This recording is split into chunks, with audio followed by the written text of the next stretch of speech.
and quite possibly the wildest story that I've ever covered here on my channel. Today we are talking about a dog named Gunther who has amassed a $500 million net worth consisting of primarily real estate held all over the world. Gunther has been making headlines lately because about 20 years ago he famously bought Madonna's Miami mansion for $7.5 million. But he's recently decided to relist the home for sale for nearly $32 million.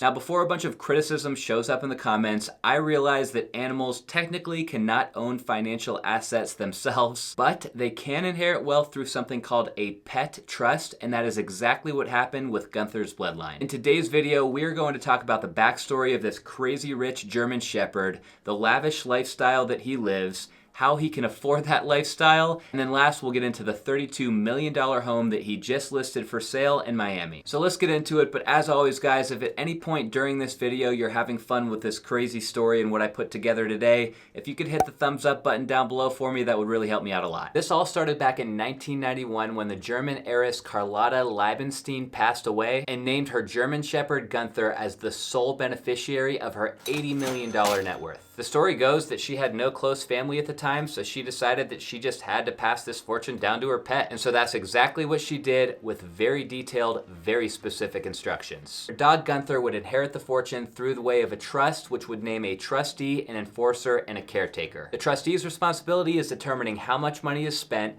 when the money is spent, and what that money is spent on. The caretaker would be responsible for Gunther's well-being and making sure that he's just the happiest dog on the planet. And the enforcer's responsibility is to make sure that the funds were used only in the interest of the sole beneficiary, which in this case was the dog Gunther. The trust was also written in such a way that said that the fortune would continue to roll down to the offspring of the dog. So that meant that as long as Grandpa Gunther has some dog babies, that in theory, this legacy could be carried on forever. And so far, here we are about 30 years after Carlotta's death, talking about the grandson of her dog who has amassed a fortune of $500 million.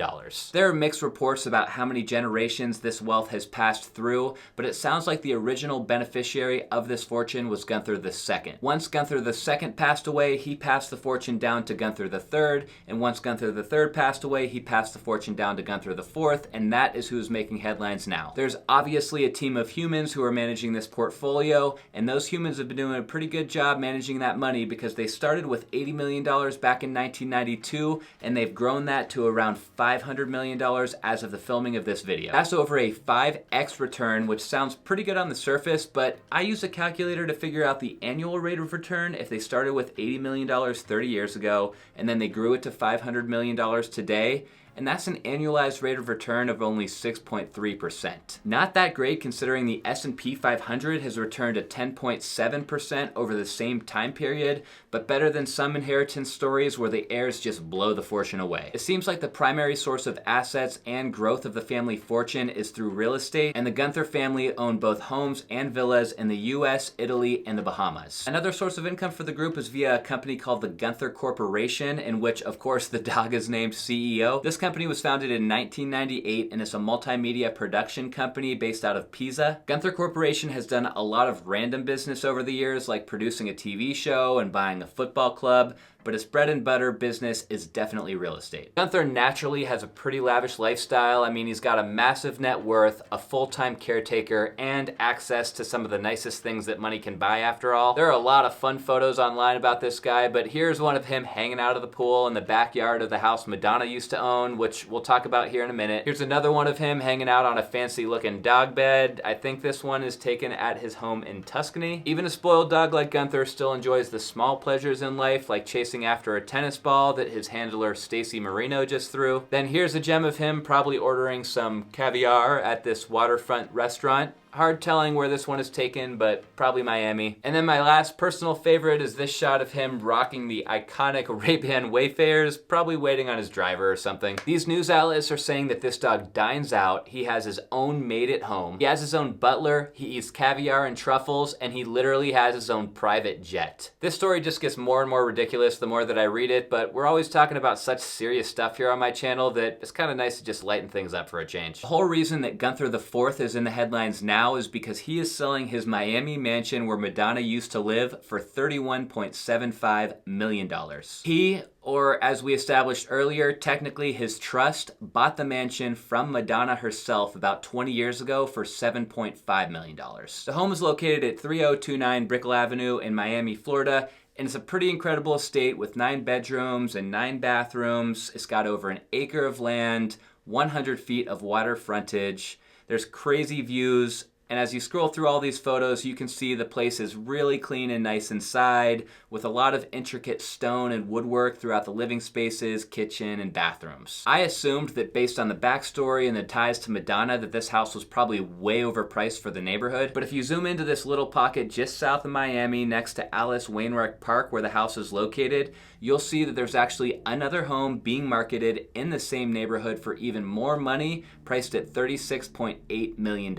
So it turns out that both Madonna and this dog have a pretty good eye for picking the right piece of real estate. My favorite part of the marketing for this place is something the real estate agent said about the dog, where she said, "He lives in Madonna's former master bedroom. He literally sleeps overlooking the most magnificent view in an Italian custom bed in the former bedroom of the greatest pop star in the world." If that doesn't make you want to spend $32 million on this house, I don't know what will. Apparently the only reason that they're even trying to sell is they're just wanting to capitalize on this crazy real estate market that Miami has seen recently to further grow the Gunther fortune. And what a good time to sell, considering that even after all the commissions are paid, this dog stands to make $20 million on this deal. Madonna got a kick out of all this, by the way. Yahoo News reported that she posted a picture of herself looking all sad on her Instagram stories, and she captioned it with, "When you find out a dog is selling your old house for 3 times the amount you sold it for." Before we wrap this video up, I have to address something that came up in my research that you guys may have seen as well. The New York Post put out an article the other day that was titled, "No, stupid, a dog isn't really selling Madonna's former mansion." When I first saw the headline, I assumed they were just stating the obvious and saying that, of course, the dog wasn't selling the home. Technically, it was the trust who was selling it. So the Post first goes on to say, a slew of newspapers from the Orlando Sentinel, the Associated Press and Newsweek to Forbes and NPR are reporting an insane story about a millionaire dog named Gunther sleeping in Madonna's former bedroom and putting her former villa at 3029 Brickell Avenue on the market for $31 million. Then later in their story, they go on to say, "Great story, the only problem is emphatically not true." That would be a huge bummer for me if the Post was right, because I just did a ton of research putting together this hilarious video only to find out at the end that the story was just all made up. But before I trusted the Post, I had to do a little bit of investigative research myself. See, most real estate transactions are a matter of public record, so I figured it wouldn't be all that hard for me to figure out who bought this house about 20 years ago, which would tell us who owns this house, which would tell us who's selling this house today. Public records tell us that the house last sold for $7.5 million in July of 2000, so our next step is we need to go to the county website of Miami-Dade to look for the paperwork that was recorded at the time of that sale, because that'll tell us the name of the buyer and seller. You can do a standard search on their website, and it lets you search by name and date.